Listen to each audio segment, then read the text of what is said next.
National Signing Day right around the corner. Let's break it all down right here on Gators Breakdown. This episode of Gators Breakdown is brought to you by MyBookie. Get in on the excitement of Super Bowl 56. Sign up with MyBookie. Use our promo code Gators to get your first ever deposit match dollar for dollar. Bet anything, anywhere, anytime with MyBookie. Want more Gators Breakdown? Join Gators Breakdown Plus. Starting at $3 a month, get access to unique episodes, plus a blog, chat room, giveaways, shout-outs, and more. Gators Breakdown Plus is furthering the interaction with fans and listeners like you. Head to gatorsbreakdown.supportingcast.fm to join Gators Breakdown Plus today.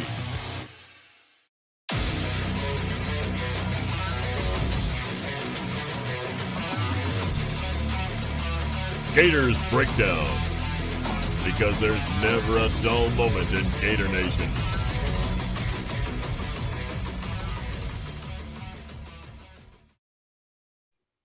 The Gators Breakdown podcast is ready to go. I'm your host, David Waters. You can find me on Twitter at GatorDave_SEC. Coming at you a couple of days before National Signing Day, solo episode here. Will Miles will join me Wednesday night as we take a look back at National Signing Day, all the storylines that will be happening over the next couple of days on signing day as well. So that'll be the show, the main episode this week. National Signing Day show Wednesday night. Will Miles and me getting together to break it all down. But this episode, let's lead up to it. A lot of the storylines going into National Signing Day, all the big targets Florida's going after, maybe some commitments even before National Signing Day on Tuesday, the day before National Signing Day. So plenty of storylines going to be taking place over the next couple of days. A lot of targets out there still for the Gators. We'll go over all of them. Who could be signing with the Gators on Wednesday right here on this episode of Gators Breakdown. But before we do, let's get into some really, really good news. We've missed it the last couple of years. We've missed it so much. I know on the grand scheme of things, it's not a big deal, but if you like me, you like being in Gainesville, you like being around the fans, you like being around each other, you like tailgating, we get one more opportunity to do so. Something we haven't got to do the last couple of years. Florida has announced the spring game date. The orange and blue game, Saturday, April 16th, 1 o'clock. So there we go. Good news there, of course, as we get our spring game back. We missed it the last couple of years, 2020 due to the pandemic. Last year, the Swamp was being used as a COVID testing site and all that, so they decided not to have the spring game. One of only two SEC teams last year that did not have one, Florida and Kentucky, and now it is fixed. Look, I mean, we knew this was coming, so I mean, not big breaking news. We just didn't know the date. So Saturday, April 16th, put it in your calendars. Take a screenshot, whatever you got to do right there, April 16th. Go ahead and make your plans. And let's go have a good time in Gainesville. Let's go pack the Swamp for a spring game. Billy Napier's first spring game. First time we get a chance to look at the team in his image. Saturday, April 16th. One more time, right there, 1 o'clock. The orange and blue game. So, all right, good stuff there. Already getting ready for that. But, of course, we'll right here on Gators Breakdown, we'll be counting down to all that. We'll have our spring coverage and all that. Then we'll probably have to find out. It'll be, I would assume, around mid-March, early to mid-March for spring practice to start. So that'll be leading up to the April 16th spring football game. So, all right, of course, now recruiting, the hot topic going into National Signing Day right here. So let's take a look back at the visits this past weekend, some highlights from the visits, mostly the 2022 guys who will be making their decisions over the next couple of days here. Recap. Past weekend, starting with the headline coming out, kind of the headline coming in too because of how fast it all came together, but defensive end edge rusher from Jacksonville, Jack Pyburn, fast riser, senior season from the bowl school here in Jacksonville. This one came together pretty fast late last week to get him to visit. Before, going into the visit, he had a finalist set already, just two schools, Miami and Auburn. Florida's his dream offer. He got that offer after visiting Gainesville this past weekend. Like I said, come together. He wasn't really even on we go back to Thursday's episode that I cut for Gators Breakdown. That's when we found out. By the time I had cut that episode and put it out, there was some old news already in there. And part of it was guys who were no longer visiting, and then some guys who were going to visit. And we get word on Friday that Pyburn had been invited to visit Florida this past weekend, and then gets that offer, that coveted offer from Florida, and it should go a long way in getting his commitment on Tuesday. He will commit. As I record this on Monday, he'll record tomorrow, or he'll commit tomorrow on Tuesday. So be on the lookout for that. I believe it's 11 o'clock in the morning.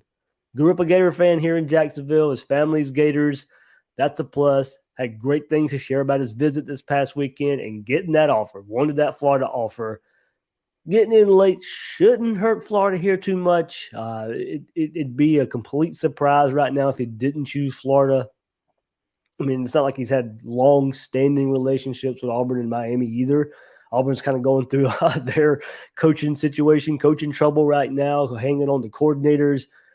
Miami, of course, also having issues filling out their coaching staff. Florida's got his position coach ready to go. He was hanging out with Coach Mike Peterson over the weekend. So I do wonder as well, he's that edge rusher, maybe playing a little bit of outside linebacker if the scheme calls for it, if being hosted by Mike Peterson or being around Mike Peterson during the visit is any indication there as well, but mostly edge rush. Got to watch a couple of his games here in Jacksonville. We televised the very first game of Bowls this past season, so got to be around Pyburn just a little bit. Wasn't really pinging on my radar too much. Even he had tweeted about a year ago he had no big time offers, no star ranking. We'll get into it just a second what a star ranking is, but fast riser his senior year. And I'm telling you, he was somebody that did flash as I was watching. I wasn't really looking for any particular players in watching Bowls, but he was somebody who flashed, somebody who really got into the mental side of the opposing offense because he's tenacious. He plays with a mean streak. That was something I noticed just watching him play. Mean streak, no nonsense approach, go get the job done, plays vicious, wants to go hit somebody, wants to go take their head off. Smart player there at Bowls as well. Everybody kind of knows that reputation of playing Bowls private school here in Jacksonville as well. So no nonsense approach. Hopefully when Tuesday rolls around, he'll be committing to the Gators there. Very, very strong player, highly regarded wrestler as well. So Pyburn's highest rated on Rivals, 4-star edge rusher. Rivals has him as the 34th ranked in the country on 24/7 ESPN have him rated as a 3-star. 24/7 and ESPN have him around the 50th best edge rusher in the country. So there's Jack Pyburn right there, defensive end edge rusher from Jacksonville Bowls. Be on the lookout on Tuesday for that one. Since Tuesday is a hot topic as well, as we're talking about maybe a possible commitment, Florida could be in it for 2 possible commitments on Tuesday. So we'll keep it here. Let's get into the decision. Wide receiver DJ Allen, he'll be making his decision on Tuesday as well. Choose between Florida and TCU. Visited Gainesville this past weekend from the state of Texas. So TCU has the location in its favor.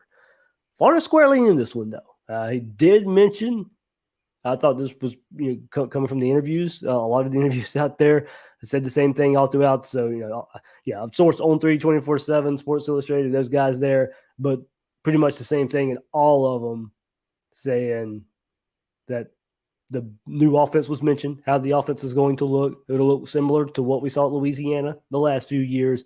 But the staff is telling him on being able to open up that offense a bit more. So, as I said, the last couple of weeks we've been able to glean, especially from the defensive side of the ball, hey, what's this team going to look like a bit? How are players going to be used in it? Well, we're also getting now from the offensive side and DJ Allen being saying, hey, it's going to look a lot like that, but they're telling me that I can help open this offense a bit more, run after the catch.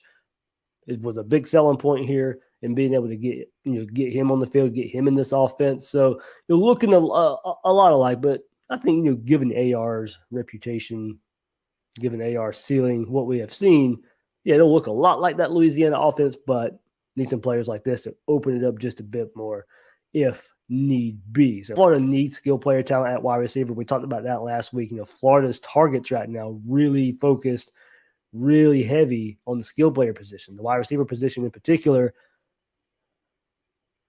Allen's certainly one of the best out there that's best available right now. So on 3, 24/7, ESPN all rate him a 4-star wide receiver. Rivals rates him a 3-star.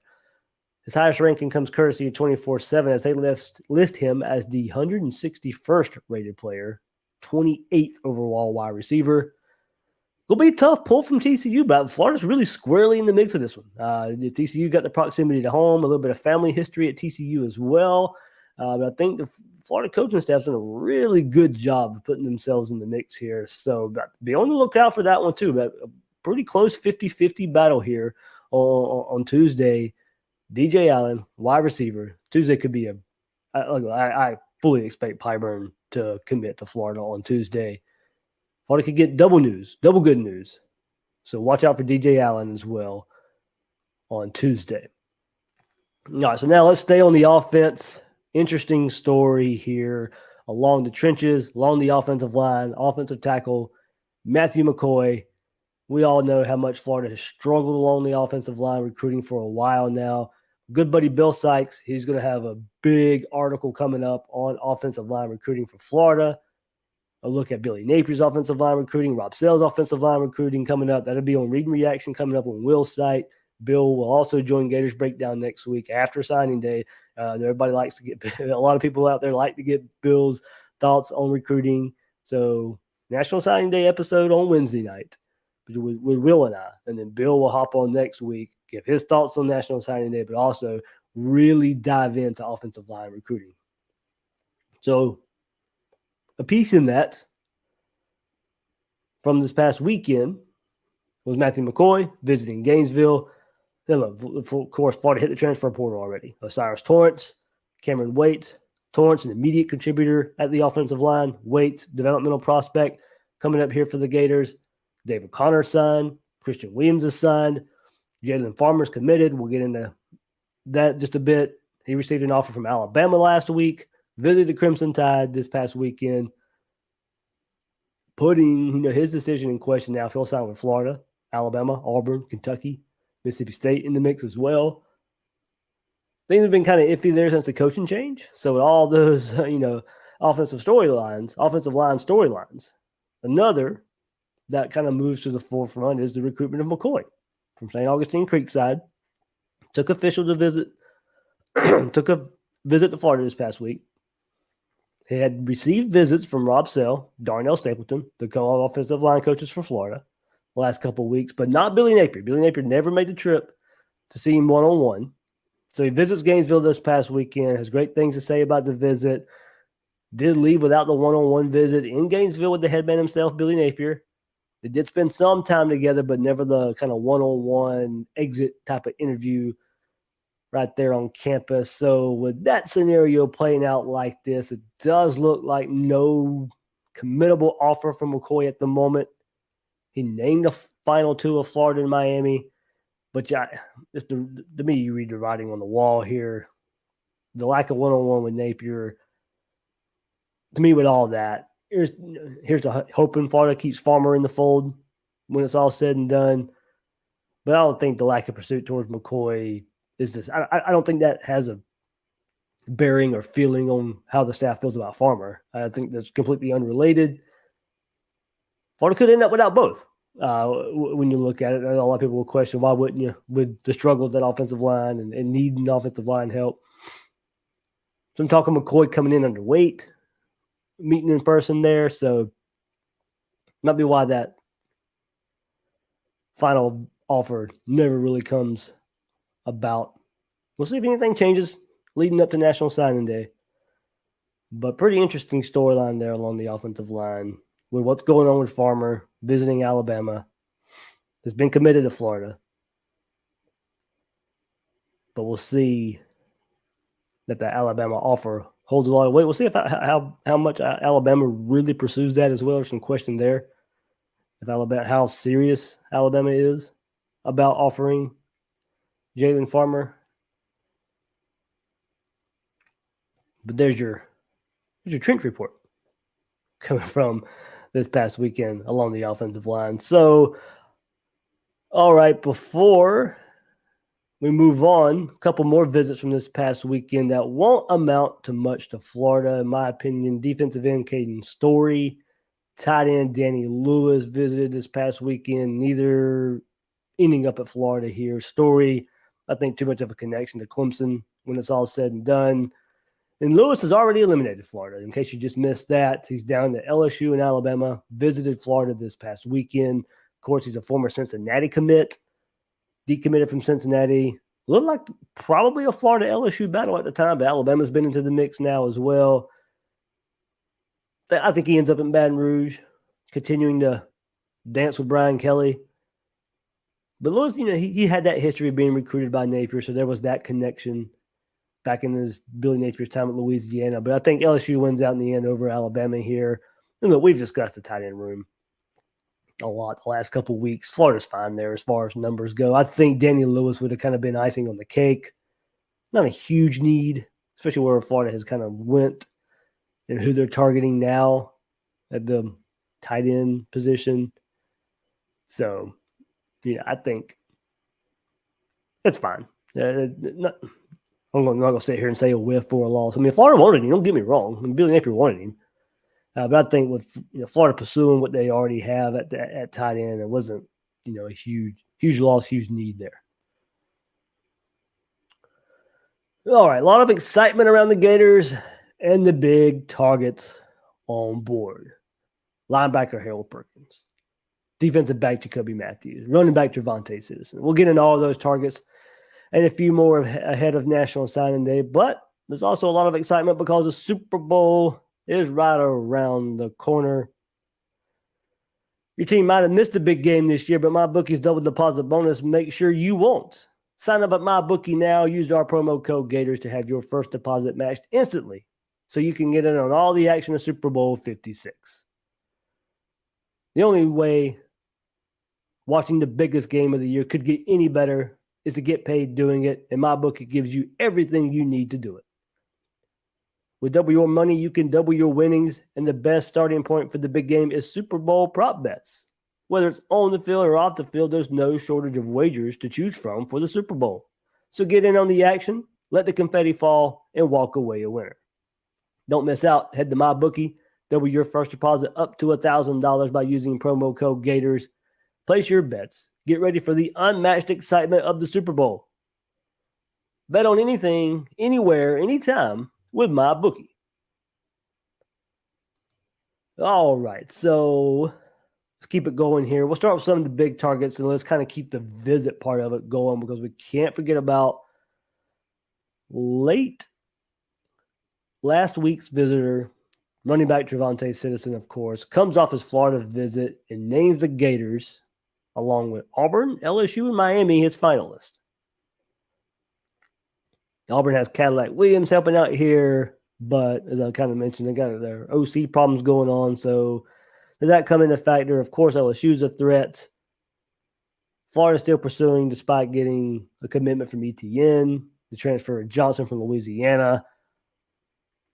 I'm really neutral on this. I don't have a great feeling here for Citizen to end up at Florida. Not sure how much time the staff really got with him last week, even though he was on campus by himself. You still had the Florida staff going out there and visiting recruits all around the South, all around the country. Staff was still out on the road making a lot of visits to other recruits last week. So how much? I mean, they did have some one-on-one time, but it wasn't like the Citizen was around the staff the entire time he was in Gainesville because they were out. Now they'd come back, have dinner, whatever. But I'll just say I'd be pleasantly surprised if he ends up at Florida. I wouldn't check mark it. I wouldn't say it's going to happen. I won't shut the door on it, but it's just hard for me to buy into this one. With the Florida having somewhat numbers at running back, okay numbers at running back, and we'll see what happens maybe out of spring practice there. But we got 3 going in for spring practice: Lingard, Bowman, and transfer Johnson from Louisiana. But ETN in the fold, They've talked about playing together now, Citizen and ETN, but tough for me to see Florida end up with this one. And then the big ones, of course. Look, I'm not going to pretend to know what's going on with Florida's two biggest targets. Just a couple of days of National Signing Day. But the only thing I feel comfortable saying is the moment of recording this. Well, I don't know if something changes or not in the next day or so. But I don't think right now, I don't think anybody really knows. I think it's just a whole bunch of guessing out there for Perkins and Matthews. Could be some educated guesses. But in people I trust, there's reasons for optimism. At the same time, there's reason for concern. And that's pretty much how it probably should be with these type of recruitments. Two guys coming off of an LSU visit. I mean, of course, there's going to be a little bit of concern there. But that's how it's going to be. A couple of days before Perkins and Matthews announce. We all know they visited LSU this past weekend. Of course, they're going to have a good time. Getting winding down at LSU. That's what's supposed to happen. Now, Perkins, we know there's a lot of family connection there. I'd love to see him in Baton Rouge. Hopefully that doesn't play out. Hopefully that's not a big pull for him. It does look like Florida was really able to get in on his mother and maybe favor Florida in that regard a bit, really helping along the Gators there. But that big family connection to LSU is going to hang there. A history of being in that state, being from that state. I mean, of course, the interviews coming out there's interviews out there with the uncle, the father. They've pretty much let it known they're LSU fans. So everything coming out right after the visit is going to be very, very pro LSU. So you can get where a lot of pundits and analysts and recruitniks are kind of shying towards the LSU part in this a little bit. But I don't think a decision's been made as we sit here on Monday. Almost the same situation for Jacoby Matthews' staff with at LSU. Frank Wilson's impressed. And for him to still be considering them this heavy after being previously committed, I think makes a big impact there as well. Florida has Corey Raymond in the corner. I think Patrick Toney's defense, and he's used to defensive backs, can go a long way in selling Matthews. This one, these are some true 50-50 battles right now, heading into National Signing Day for Florida's two biggest targets. Perkins and Matthews, they were there together in Baton Rouge this past weekend. You hope that doesn't. You love for Florida to get both here. But them being together, you hope that doesn't sway both of them and going to LSU.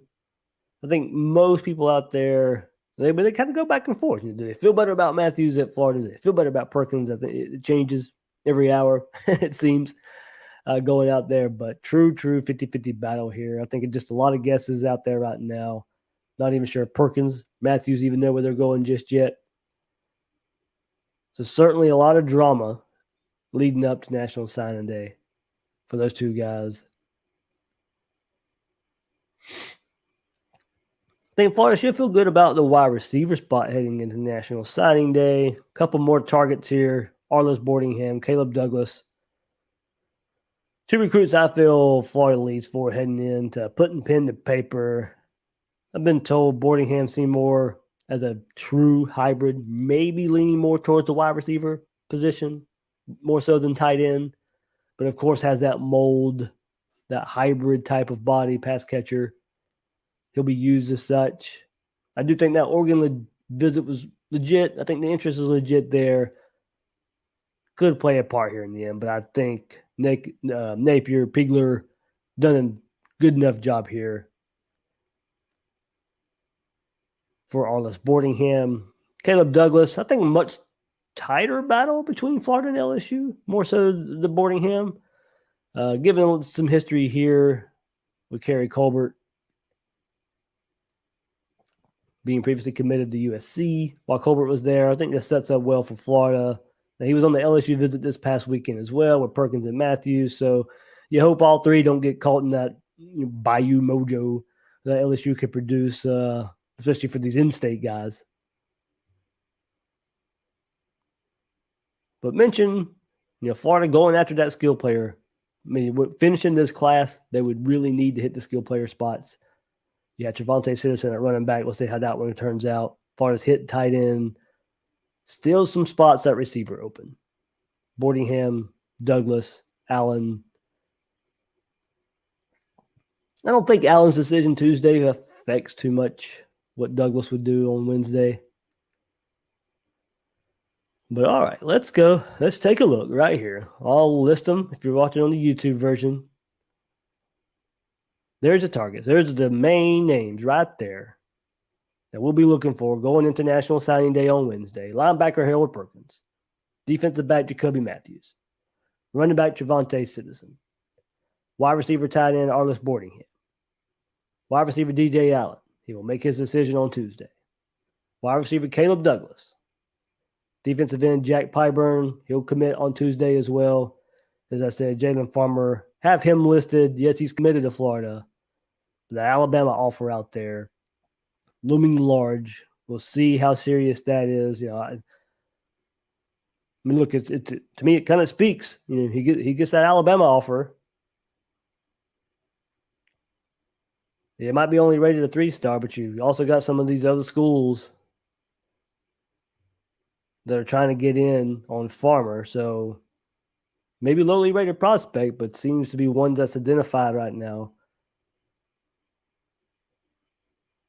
And we'll see if Florida can finish up the trenches with a commit of Jalen Farmer. Hopefully keep him in the fold right there. But Auburn, Kentucky, Mississippi State, Alabama in the mix with Florida for the current commit there. So there you go. You feel pretty good if you look at that list. Boardingham, Allen and or Douglas, Pyburn. I mean, there's your 4 right there. You feel pretty good about what can Florida pull out of Perkins, Matthews, and Citizen. That's the storyline of signing day. All those Florida LSU battles right there. And top of the board prospects. All right, so before on Tuesday, let's take a look right here. Where does Florida rank going into right here on this Monday, going into Tuesday when they can get a couple prospects? Of course, we'll boost Florida's rating going into National Signing Day on Wednesday. They can grab a couple of those guys on Tuesday. But 24/7, Florida has a ranking of 26th. Now, 24/7 sports overall, they started including this. That counts recruits, high school recruits, and that counts transfers. That's Florida at 18th. Counting the transfers, counting high school recruiting, 24/7 sports overall has Florida 18th. On 3 has Florida 29th. Rivals has the Gators 33rd. And ESPN has the Gators at 35th. So much improved from heading into early signing day, of course.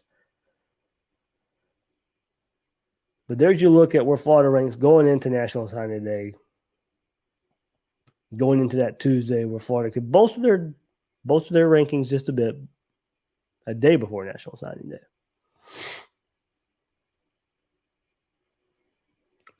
So there we go. That gets you caught up. Heading into National Signing Day. We will have a Gators Breakdown Plus chat on Discord Tuesday evening.